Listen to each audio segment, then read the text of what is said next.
नमस्कार, news for Asia में आपका स्वागत है और मैं हूं लक्ष्मीकांत। आज हम बात करने जा रहे हैं पश्चिम बंगाल की।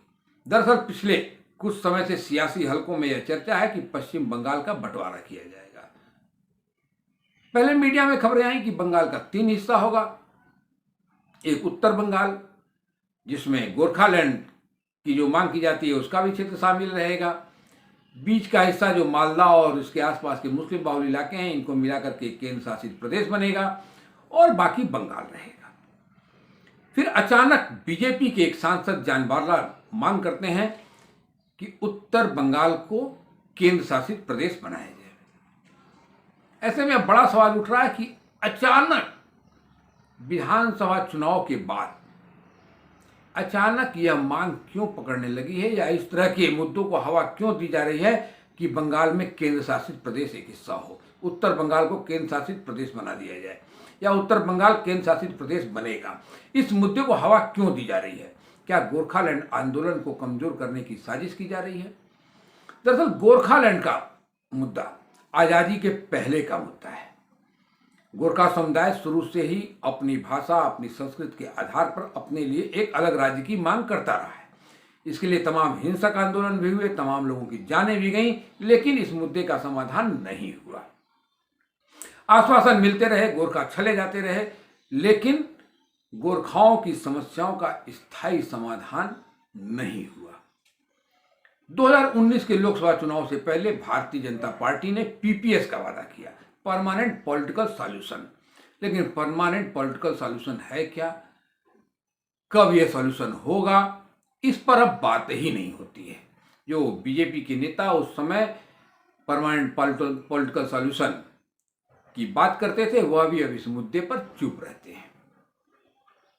ऐसे में सवाल उठ रहा है कि यदि केंद्र शासित प्रदेश बनता है तो क्या यह गोरखाओं को स्वीकार होगा? राजनीतिक जानकार बताते हैं कि गोरखा कभी भी इसे स्वीकार नहीं करेंगे, क्योंकि जिन हलकों को केंद्र शासित प्रदेश बनाने की मांग की जा रही है उसमें तमाम ऐसे भी हिस्से हैं जिनसे गोरखा अलग होना चाहते हैं। गोरखाओं का ही कहना है कि उनको उनकी भाषा और संस्कृति के आधार पर एक अलग राज्य दिया जाए, और जिस हिस्से की वह मांग करते हैं उसकी आबादी लगभग 20 लाख है। गोरखाओं का तर्क है कि हमसे कम आबादी वाले छोटे छोटे राज्य पूर्वोत्तर में हैं, फिर गोरखालैंड क्यों नहीं बन सकता है? दरअसल गोरखालैंड आंदोलन की एक सबसे बड़ी समस्या यह भी रही है कि इस आंदोलन की अगुवाई करने वाले अधिकतर नेता किसी न किसी राजनीतिक दल के पीछे खड़े हो जाते हैं, और राजनीतिक दल कभी नहीं चाहते हैं कि बंगाल का बंटवारा हो, जिसकी वजह से यह आंदोलन समय समय पर कमजोर होता रहा है। 2021 का विधानसभा चुनाव तो पिछले 4 दशक में पहला ऐसा चुनाव था जिसमें गोरखालैंड मुद्दा ही नहीं था। अब बात करें भारतीय जनता पार्टी की, तो यदि केंद्र शासित प्रदेश बनता है तो भारतीय जनता पार्टी को लाभ क्या होगा? दरअसल भारतीय जनता पार्टी का आधार बंगाल में अभी भी नहीं है। 2019 के लोकसभा चुनाव में उसे 18 सीटें जरूर मिली, लेकिन 2021 के विधानसभा चुनाव परिणाम बताते हैं कि अब उसके लिए 2019 के चुनाव परिणाम को दोहरा पाना आसान नहीं होगा। खासकर तब जब उनके दिग्गज नेता जो बीजेपी में गए थे, टीएमसी से मुकुल राय, जिनकी संगठन पर भी काफी पकड़ है, वह टीएमसी में वापस आ चुके हैं। और टीएमसी में आते ही उन्होंने अब बीजेपी में जो तमाम पदाधिकारी और तमाम नेता उनके साथ बीजेपी ज्वाइन किए थे, वह भी अब वापस आना शुरू कर दिए हैं। ऐसे में अब बीजेपी के लिए बंगाल में जो सबसे उर्वरा जमीन है वह है उत्तर बंगाल की।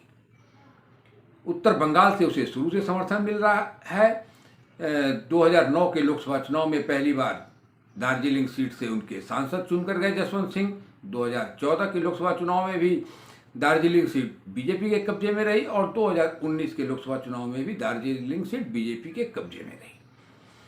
2021 के विधानसभा चुनाव में जब पूरे बंगाल में बीजेपी का सुपड़ा साफ हो रहा था, तब भी दार्जिलिंग जिले की 5 विधानसभा सीट पर भारतीय जनता पार्टी को गोरखाओं ने समर्थन दिया।